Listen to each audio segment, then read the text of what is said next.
जो घुटना पहले खून से लथपथ था अब बिल्कुल दर्द नहीं कर रहा था। वह समझ गई कि राक्षस उसकी मदद कर रहा था और लगता है लकड़ियां और फल भी उसने ही दिए थे।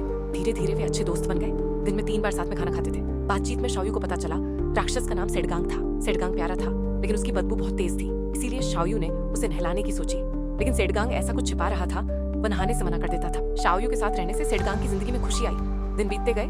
एक दिन शाओयू और सेडगांग आराम कर रहे थे, तभी एक जहाज ने उन्हें देखा। शाओयू खुशी से झूम उठी और सेडगांग से विदा लेने लगी, लेकिन जब उसने पीछे मुड़कर देखा तो सेडगांग गायब था। शायद जानबूझकर इंसानों से छुप रहा था। शाओयू अकेले ही जहाज पर चढ़ गई और अकेलेपन भरे द्वीप जीवन का अंत हुआ।